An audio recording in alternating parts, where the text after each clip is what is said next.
ভোটের শেষ লগ্নে উত্তপ্ত হয়ে উঠল সাগরের শিবপুর এলাকা। ভোট দিতে যাওয়ার পথে বিজেপি কর্মী বিপ্লব মণ্ডলকে মারধরের অভিযোগ উঠল ধবলাট গ্রাম পঞ্চায়েতের উপপ্রধান সজল বারিক ও তার অনুগামীদের বিরুদ্ধে। স্থানীয় সূত্রে জানা গিয়েছে, ভোট শেষের কিছু আগে বুথের দিকে যাওয়ার সময় বিপ্লববাবুর পথ আটকানো হয়। অভিযোগ, তাকে জোর করে তৃণমূল কংগ্রেসে ভোট দিতে চাপ দেওয়া হয়। তাতে রাজি না হওয়ায় বচসা বাঁধে এবং পরে মারধর করা হয় বলে অভিযোগ। গুরুতর জখম অবস্থায় তাকে উদ্ধার করে সাগর গ্রামীণ হাসপাতালে ভর্তি করা হয়েছে। ঘটনায় এলাকায় চরম উত্তেজনা ছড়িয়েছে। গঙ্গাসাগর কোস্টাল থানায় লিখিত অভিযোগ দায়ের হয়েছে। পুলিশ তদন্ত শুরু করেছে, যদিও তৃণমূলের প্রতিক্রিয়া মেলেনি। কি হয়েছে এরকম হঠাৎ অসুস্থ এরকম হসপিটালে নিয়ে এলেন, কি হয়েছে? বিষয়টা হচ্ছে, আজকের গণতন্ত্রের পক্ষে ভোট হচ্ছে। এই 26-এর নির্বাচন সাধারণ মানুষের বাঁচার লড়াইয়ের নির্বাচন।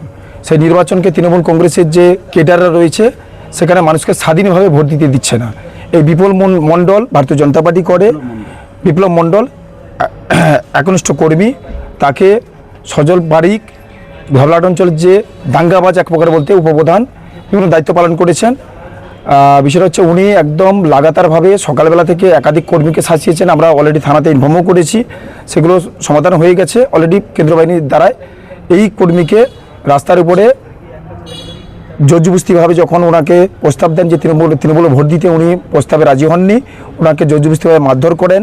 সেখানে সজল বারিক, প্রণব সাউ এবং বুদ্ধদেব বলে একটা ছেলে, এবং সম্পূর্ণ ওই প্রণব সাউ মদ্যপ অবস্থায় ছেলেটাকে মারধর করে, বুকে লাথি মারে এবং রাস্তায় ফেলে মারধর করে। তাকে আমরা খবর পাওয়ার সঙ্গে সঙ্গে আমরা হসপিটালে অ্যাডমিট করাই এবং এখানে চিকিৎসা করাই। চিকিৎসা করানোর পরে আমরা চাইছি সঠিক তদন্তপূর্বক এবং যারা প্রকৃত দোষী তাদের কঠোর শাস্তি আবেদন করছি।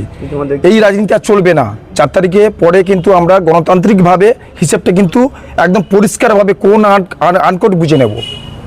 ইতিমধ্যে প্রশাসনকে কি এটা লিখিত কোনো অভিযোগ জানানো? না, জানানো হয়নি। ওসি সাহেবের সঙ্গে আমরা যোগাযোগ করেছি। ওসি সাহেব ইতিমধ্যে আমাদেরকে জানিয়েছেন যে আপাতত ওনাকে ভোটটা দিতে দিন, ভোটটা দিয়ে থানাতে নিয়ে আসুন। বাদবাকিটা আমরা ওখানে আইনের মাধ্যমে যা হয় আমরা বুঝে নেব। কি নাম আপনার আর কি দায়িত্ব? রাজু মণ্ডল, স্টেট কমিটির মেম্বার রয়েছি। आप देख रहे हैं न्यूज़ UNI।